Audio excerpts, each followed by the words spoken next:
Bonjour et bienvenue à cette deuxième vidéo sur la dernière partie de la session, l'étude de la dérivée seconde.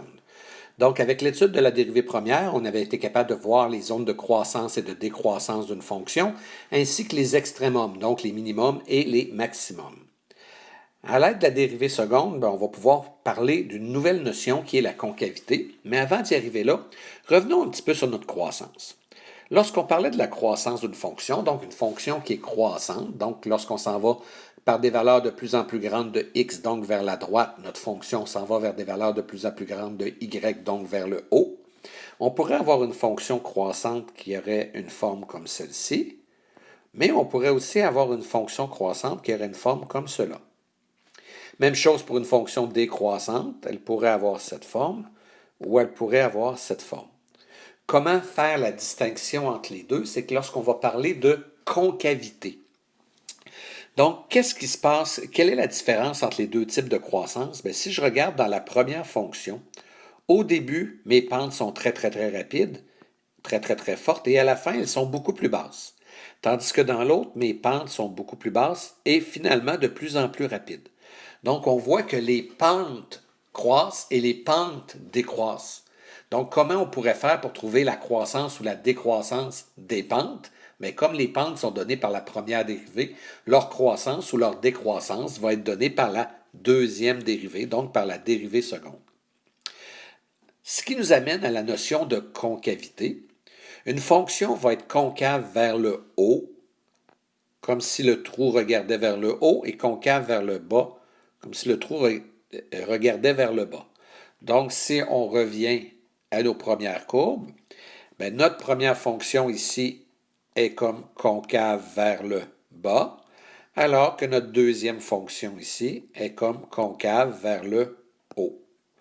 Même chose pour celle qui est décroissante. Celle-là ici est décroissante et concave vers le bas, alors que celle-là ici est décroissante mais concave vers le haut. Donc, qu'est-ce qui va nous indiquer notre concavité? Bien, ça va être notre dérivée seconde, comme on a dit tout à l'heure. Donc, quand la dérivée seconde est positive, quand f' de x est plus grand que 0, ça va être concave vers le haut. Et quand la dérivée seconde, f' de x est négative, c'est-à-dire plus petit que 0, ça va être concave vers le bas. Donc, positive, sourire, concave vers le haut, négative, baboune, concave vers le bas.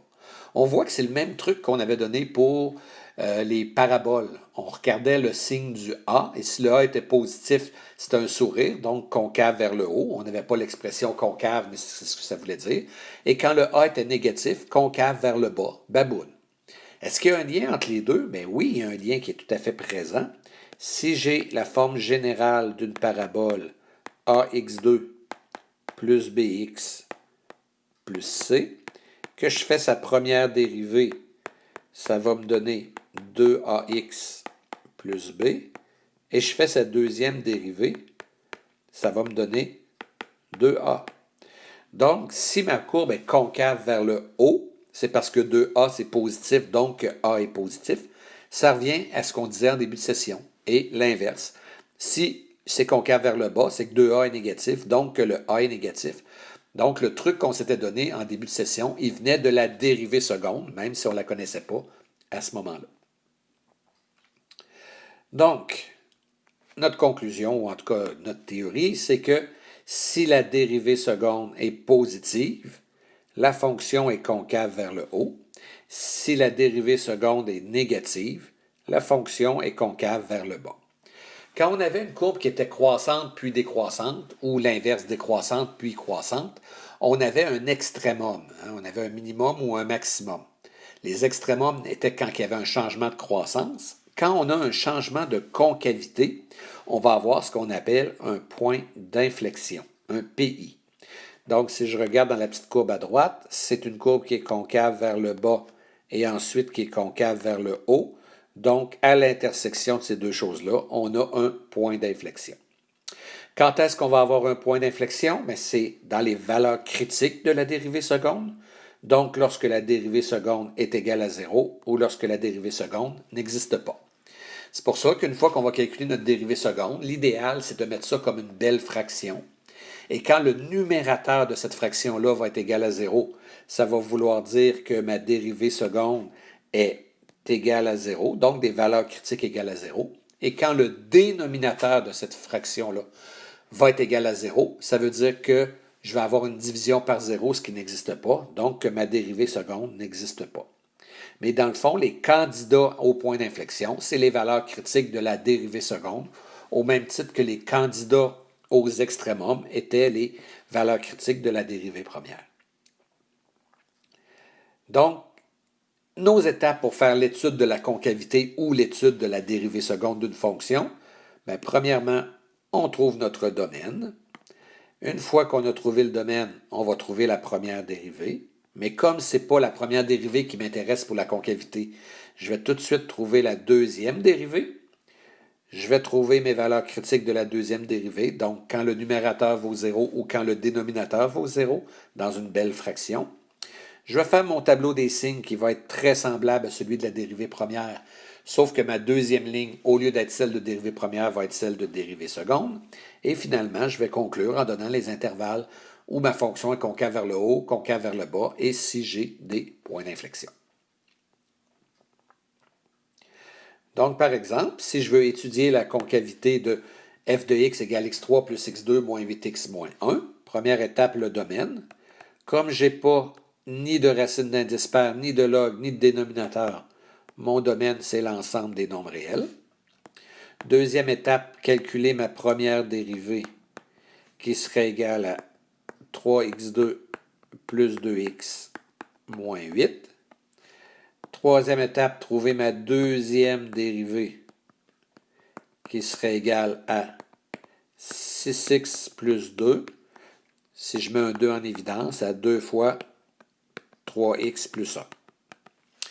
Donc, quatrième étape, les valeurs critiques de cette dérivée-là. Quand est-ce que ça vaut 0? Bien, j'ai deux choses multipliées qui valent 0. Il faut absolument qu'il y en ait une des deux qui valent 0.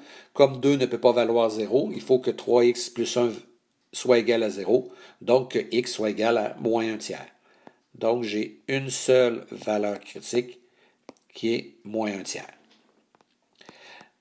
Cinquième étape, faire le tableau des signes avec ça. Donc, j'ai une valeur critique qui est à moins 1 tiers. J'aurais pu mettre la colonne du milieu un petit peu plus petite. Ça n'a pas vraiment d'importance. Je comprends que la première colonne, c'est comme l'intervalle de moins l'infini à moins 1 tiers et que la dernière colonne, c'est comme l'intervalle de moins 1 tiers à plus l'infini. Ma deuxième ligne, bien, au lieu d'être la dérivée, c'est la dérivée seconde. Donc, à moins 1 tiers, ça valait 0. Si j'essaie une valeur qui est plus petite que moins 1 tiers, mettons que je prends moins 10, 3 fois moins 10, ça fait moins 30. Moins 30 plus 1, ça fait moins 29. Moins 29 fois 2, ça donne du négatif. Si je prends une valeur qui est plus grande que moins 1 tiers, admettons 0. 3 fois 0, ça fait 0. Plus 1, ça fait 1. 1 fois 2, ça fait du positif. Ces signes-là, dans ma dérivée, dans ma fonction, je veux dire, ne donnent pas la croissance et la décroissance parce que c'est des signes de la dérivée seconde, mais donnent la concavité. Donc, la première partie serait concave vers le bas et la deuxième partie serait concave vers le haut. Comme j'ai un changement de concavité à moins 1 tiers, je vais avoir un point d'inflexion. Ça serait intéressant de connaître la coordonnée y de mon point d'inflexion. Donc, je retourne dans ma fonction de départ et je remplace par moins 1 tiers. Moins 1 tiers à la 3, ça fait moins 1 sur 3 à la 3, moins 1 sur 27. Moins 1 tiers au carré, ça fait 1 sur 3 à la 2, donc ça fait 1 neuvième. Moins 8 fois 1 tiers, donc moins 8 tiers, moins 1. Si je place tout ça en 27e, je vais avoir moins 1. 1 sur 9, il faut que je multiplie par 3, donc plus 3. 8 sur 3, il faut que je multiplie par 9, donc moins 72. Et moins 1, il faut que je multiplie... Oh, excusez, c'était pas moins 3, moins 8 tiers, c'est plus 8 tiers, hein, parce que moins 1 fois moins 8, ça fait plus. Donc, ça fait plus 72. Et moins 1 en 27e, ça fait moins 27. Donc, moins 1 plus 3, ça fait 2. 2 plus 72, ça fait 74. 74 moins 27, 7, ça fait 52 moins 7, ça fait 45. Donc, si je ne me suis pas trompé, si je me suis trompé, c'est juste une valeur de y, ce n'est pas un drame, ça ferait 45 sur 27. C'est simplifiable par 9, ça me ferait 5 tiers. 9 fois 5, 45, puis 3 fois 9, 27. Donc, mon point d'inflexion serait à moins 1 tiers, 5 tiers. Donc, je peux écrire dans la ligne en dessous ici 5 tiers. Alors, si je fais ma conclusion, je pourrais dire que f de x est concave vers le haut sur l'intervalle de moins 1 tiers à l'infini.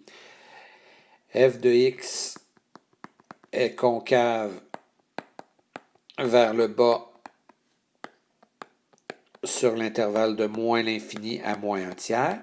De la même façon que les intervalles de croissance et de décroissance pour nous autres sont toujours ouverts, les intervalles de concavité vont toujours être ouverts.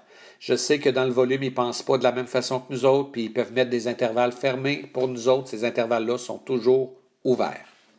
Et dernière conclusion, on a un point d'inflexion à moins 1 tiers, 5 tiers si je ne me suis pas trompé dans la coordonnée Y.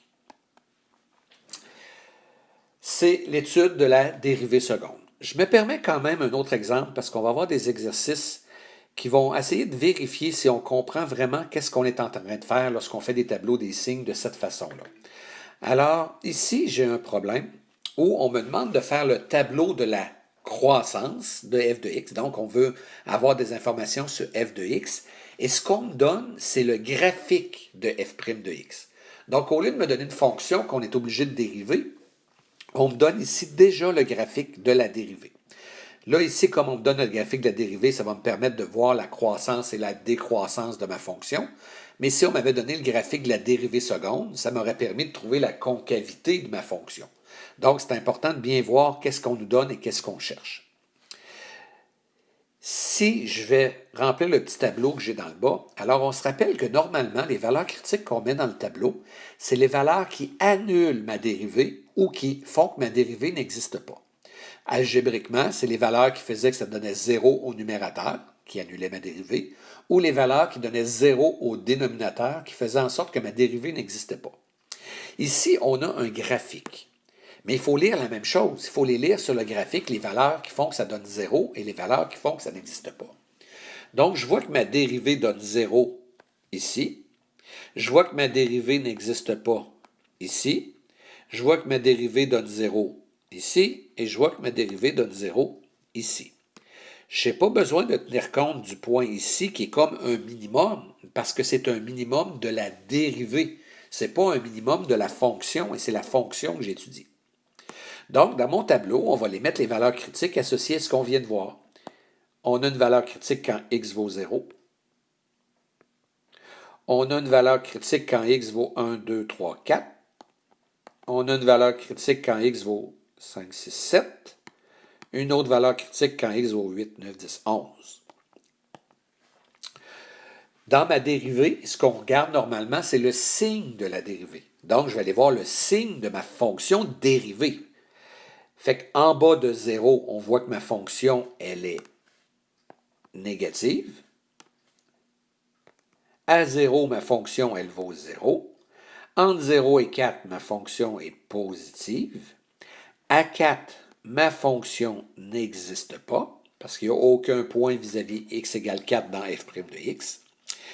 Entre 4 et 7, ma fonction est positive. Je rappelle que je ne regarde pas la croissance ou la décroissance, je regarde le signe. C'est positif quand c'est au-dessus de l'axe, c'est négatif quand c'est sous l'axe. À 7, ça vaut 0. Entre 7 et 11, c'est négatif. À 11, ça vaut 0. Et dépasser 11, c'est positif. Donc, ma fonction, mon f de x serait décroissant, croissant, croissant, décroissant et croissant. J'aurais donc un minimum quand x vaut 0. J'aurais donc rien de particulier quand x vaut 4 parce que c'est croissant avant et croissant après. Je sais que ma dérivée n'existe pas, mais je ne sais même pas si ma fonction existe ou n'existe pas. Donc, je ne peux rien dire quand x vaut 4. Quand x vaut 7, j'aurai un maximum, parce qu'avant, c'était croissant et après décroissant. Et quand x vaut 11, j'aurai un minimum.